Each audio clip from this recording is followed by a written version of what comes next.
spoke to I'd like to Lisa. call the March 26, 2018 Law Committee meeting to order. We have a quorum. First up, I'd like to review the minutes from last month's meeting. I don't know if everybody's had an opportunity to look at those and approve them. I move that we adopt them. All right, motion by Mr. Cross, seconded by Mr. Cunningham. All in favor? Aye. Opposed? All right, that motion carries. We're going to take the agenda a little out of order. We had a request from legislator Willingham if we could take up, I guess she has an appointment. Item number 9, I'm sorry. Ms. Willingham is here, and if she wanted to speak on it. 9 and 10, I know Mr. Signoraci is also here. These sort of go hand in hand because they're dealing with the same issue, so perhaps we can talk about one and then the other.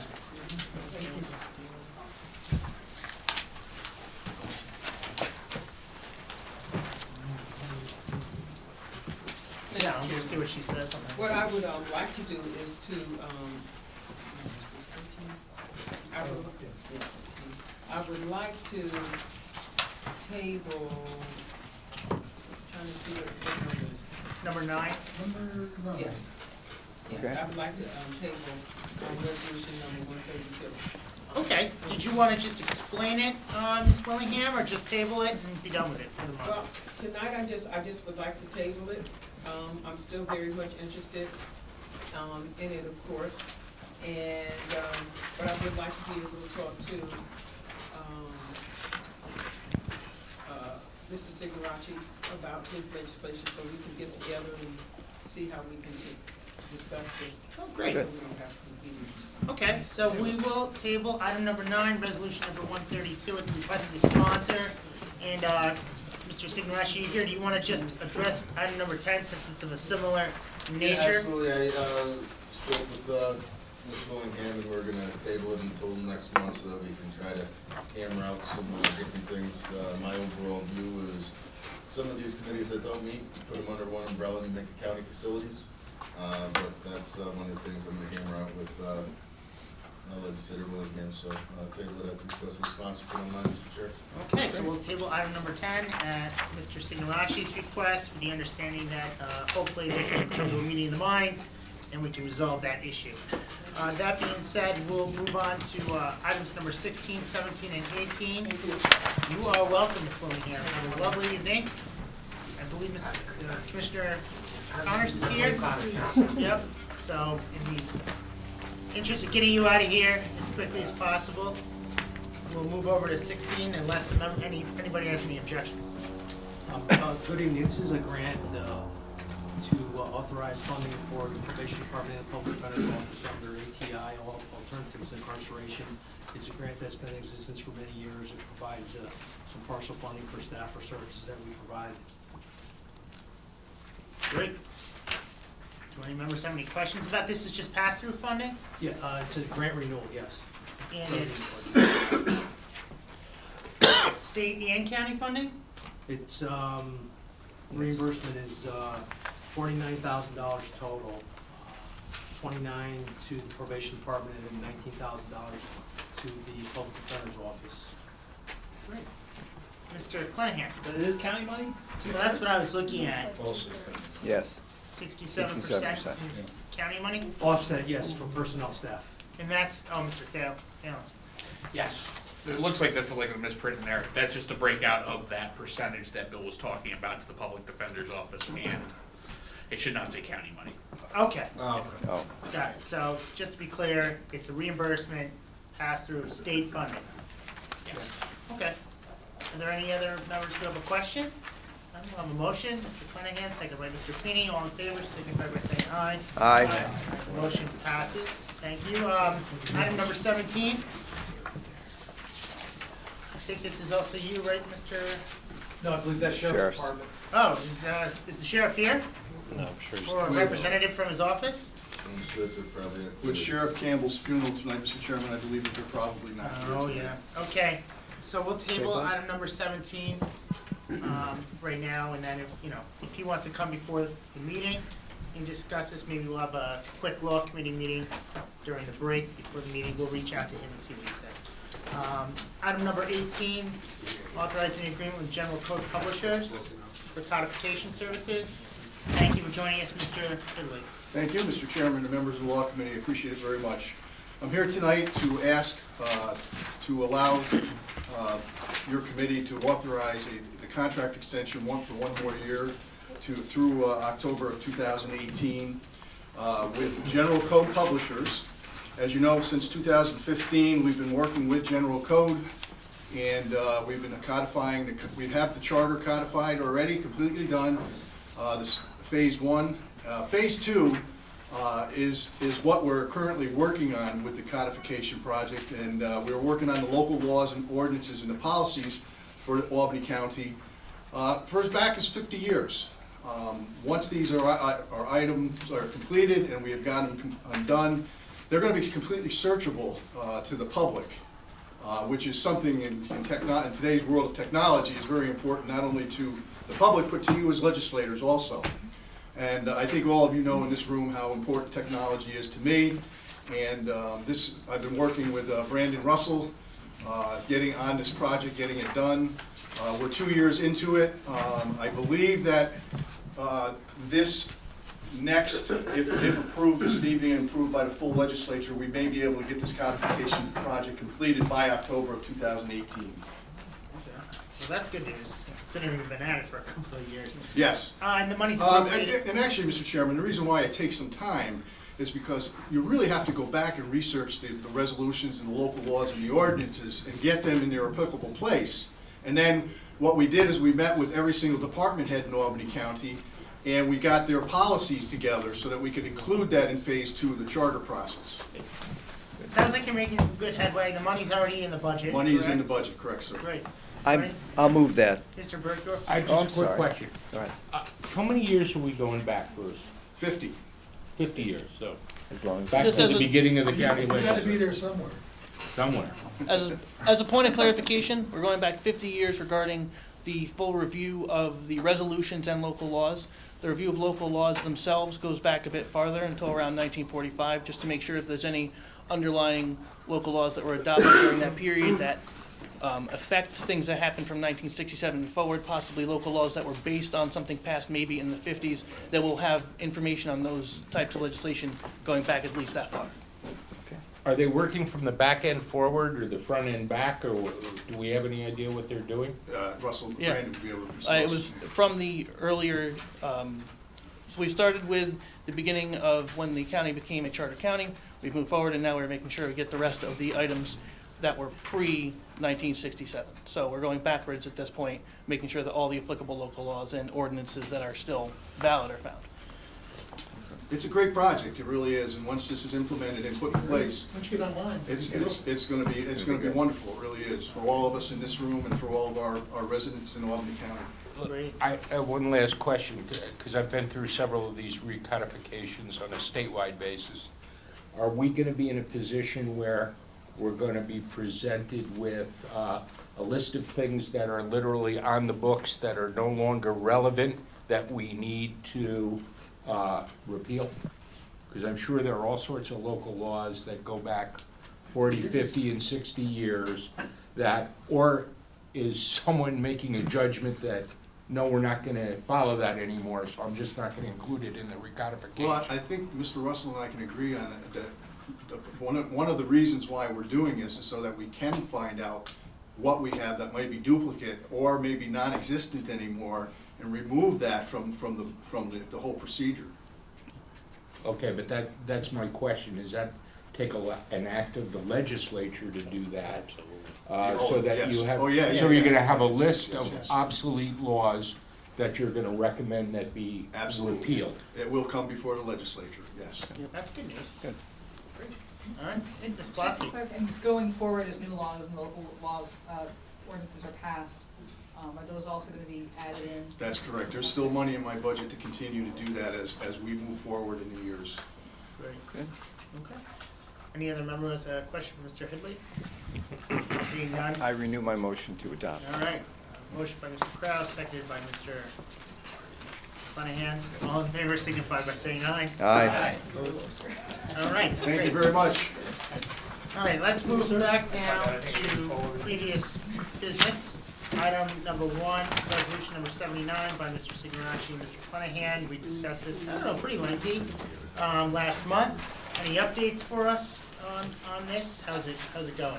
Well, we're talking with the chairman, with council's office, trying to come up with some ideas. I know we were kind of looking to Mr. Fine to come up with some possible ideas or language for the MWBE issues, so no real updates beyond that, but we're discussing it. Oh, good. All right. Hopefully, sounds like it's moving along, so that's good. Anything I left out? I echo your comments. Can I just ask a question?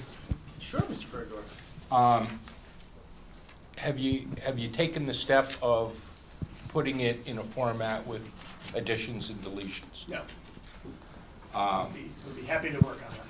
We actually have a staff project that does that. Oh, Maybe we'll share that with you, and you can validate the work that was done, so everybody can see exactly what's coming out, and what's going in, and what definitions are changing, and what new language there is. Okay. is that an internal caucus document, or are you putting that forth for members of the law committee to review, or just turning it over to the sponsor? I'm telling you that our man in Havana here sat down and compared 3 versions and marked it up, and I would give it to the law committee as a draft to take a look at, and maybe council could look at it if we made any mistakes or it's not accurate, but... So you're talking about amending?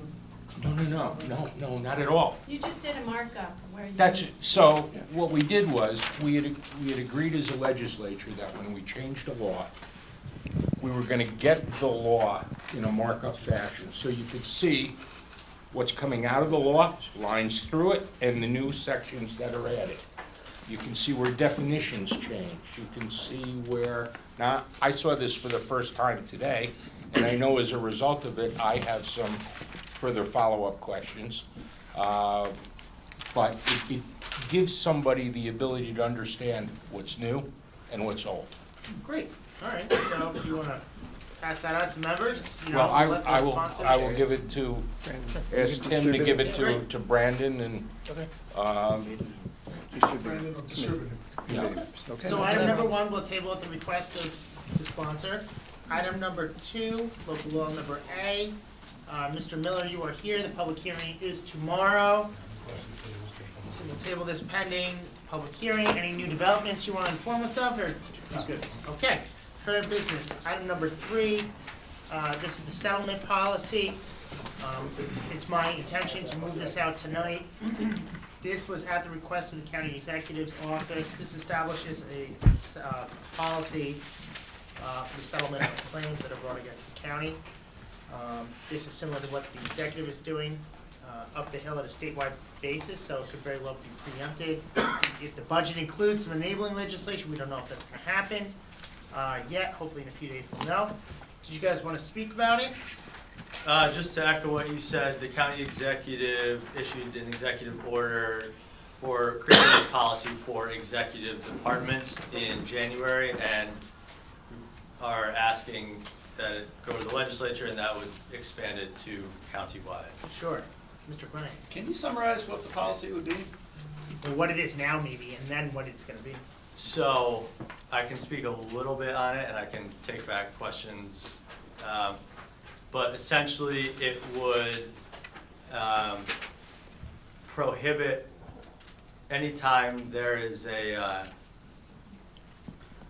act of, so it prohibits non-disclosure agreements, so it does not prohibit anonymity, but it prohibits punishment down the road. You know, if someone were to, if a person were to discuss at a later date something that happened, they would not be able to be punished for that discussion. It does not, if a victim wishes to remain anonymous, they're able to, of course, do so. We don't want to, expose people's identities, but it prevents people in a position of power from using that power to essentially coerce individuals into non-disclosure agreements that we've seen, have been exposed as being, you know, throughout various levels of government, common, federal level, state level. Does the policy take into account the situation where a victim may actually prefer a non-disclosure agreement? So as I was saying, there can still be an agreement for confidentiality, as I understand it, but there cannot, it's preventing, if there's it's preventing punishment or, you know, someone to be negatively impacted if down the road there were some sort of disclosure, so. So it looks like it doesn't prohibit them, it just indicates that the victim wouldn't be coerced or compelled to sign it, just in the executive order.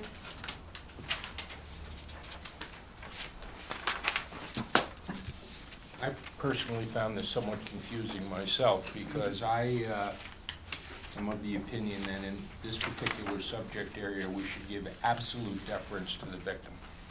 And if the victim says, I don't want my thing public, you know, we've got a county policy that says, well, it should be public. Do you just make it public without the victim's name? The victim might be an employee, it might be something else. It's, you know, who wins there? The disclosure or the victim? Yeah, I mean, the intent is certainly to protect the victim, which is, you know, why there's language included that it should not prohibit victims' requests for anonymity, but I think that's what bothers me here.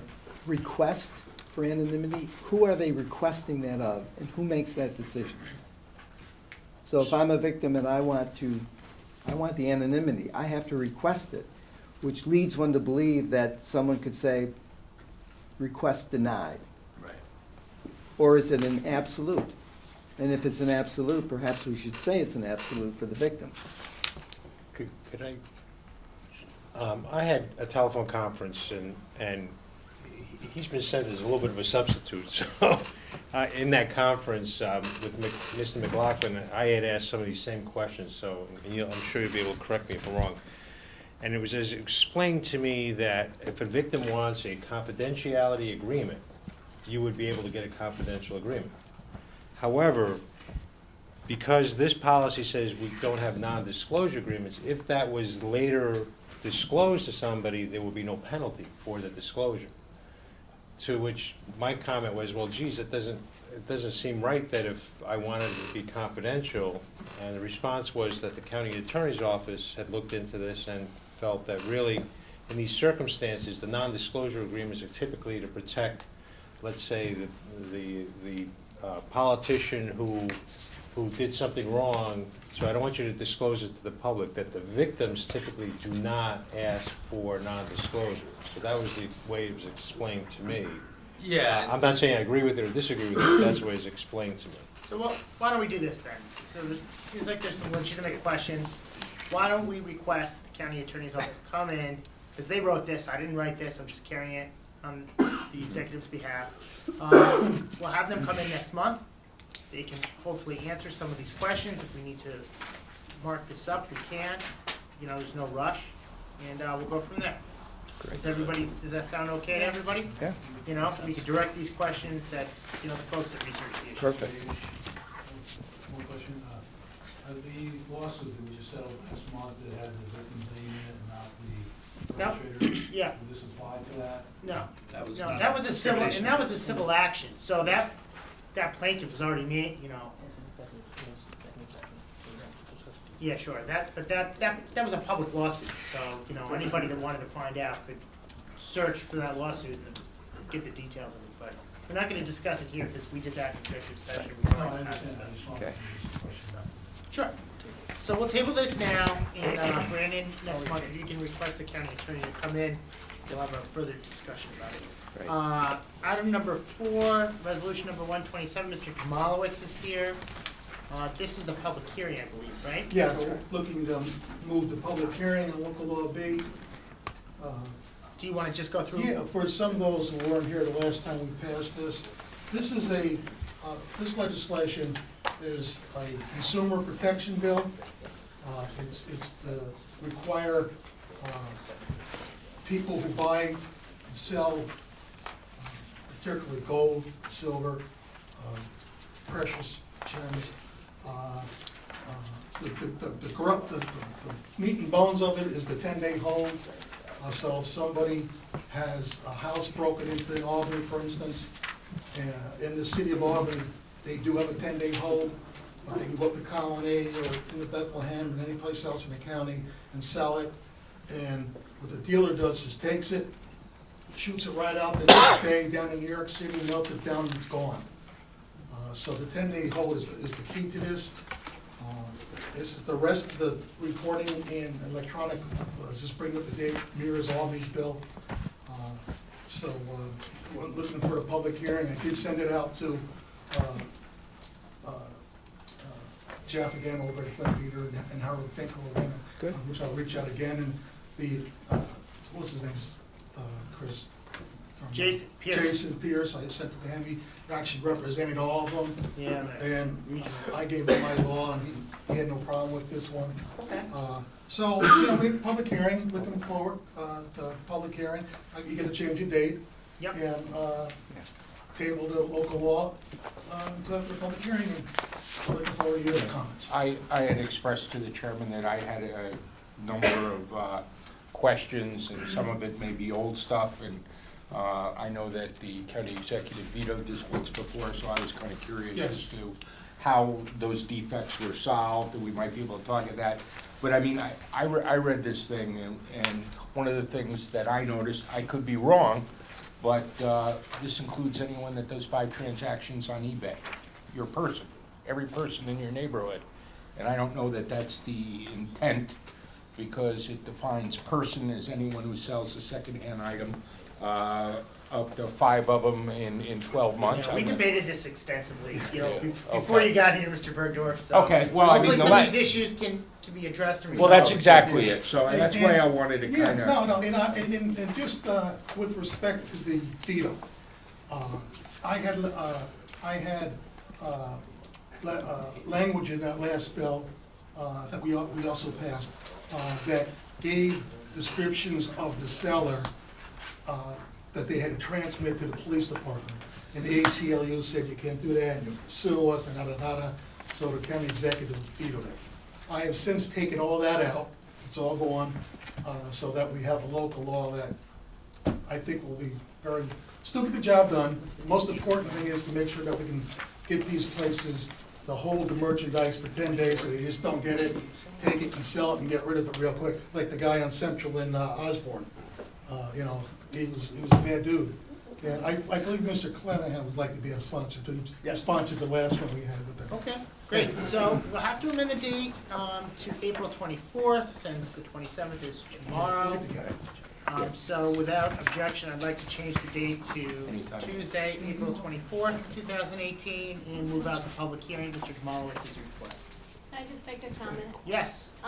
So just to put a face on how this will impact somebody, I had a house cleaner that stole my wedding band, my anniversary ring, an antique ring my grandmother gave me, and a couple other things. When I met with the county sheriff's office, the first thing he said was, "It's gone."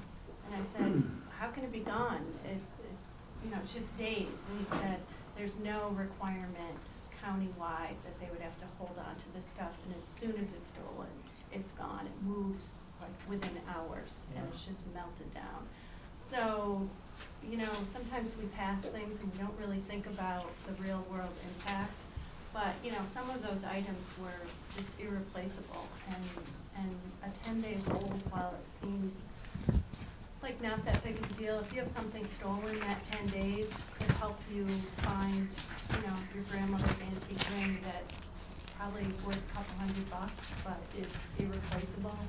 And, the more we can do to clamp down on the bad guys who don't think twice about shipping it out, melting it down, getting their check, and, on they go. So, that's why I'm co-sponsor, and I'm Thank you. grateful to Thank Gary for. And the DA supports this, and every police agency in the county supports it. Great, so Without further ado then, can I get a motion to move out item number 4, Mr. Cunningham, seconded by Ms. Cunningham, as amended?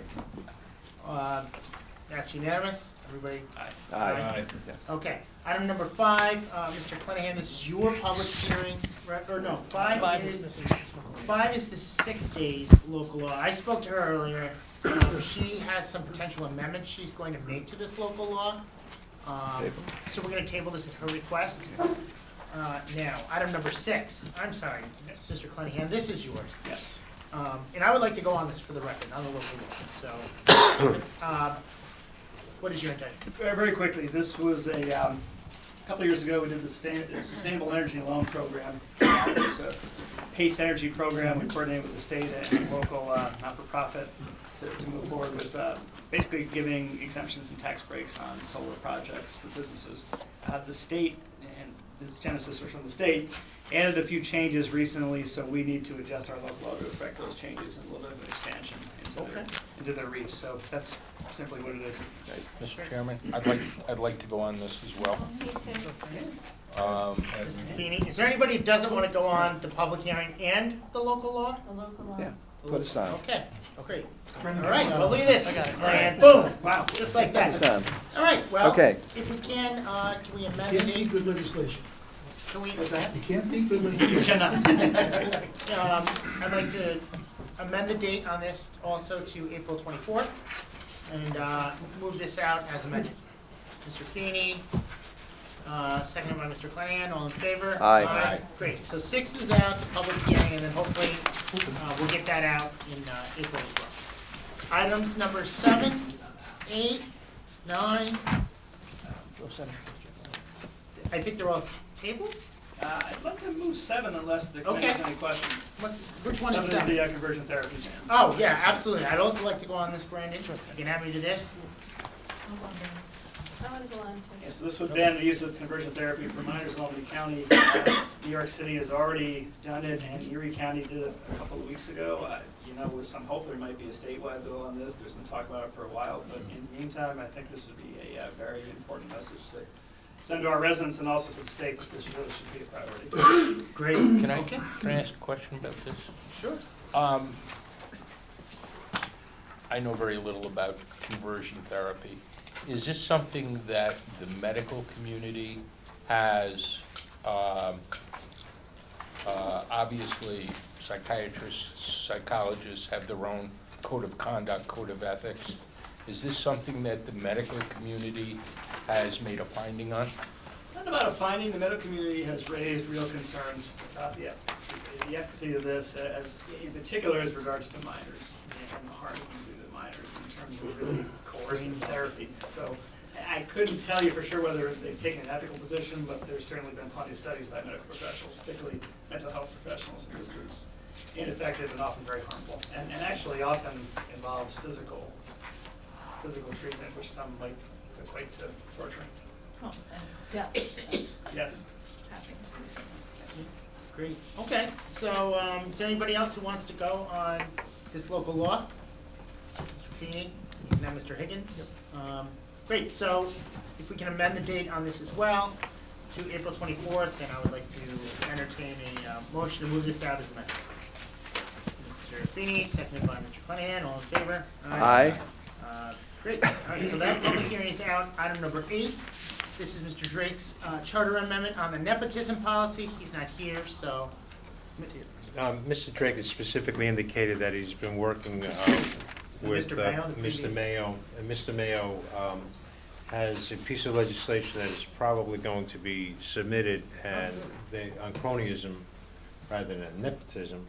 So Mr. Drake had asked that this be tabled as basically at the request of Mr. Mayo, so that they could run parallel, so the conversations at the table would be about both programs, or both pieces of legislation at the same time. What, do you have a time frame on when that's gonna be in? Would that be in the I- exchange for the April meeting, Ernest? I believe so. Great, okay, that's good, okay. So that's item number 8. Item number 9, this is Ms. Willingham, and we We did did this. that, We yeah. did 9, we did 10, we tabled 11, that's Gary's local law. We're tabling 12, Municipal Plain Lanes, paid sick leave local law. Sustainable Energy Loan Program, we're gonna table pending the public hearing, that's item number 13. Item number 14, we'll table pending the public hearing.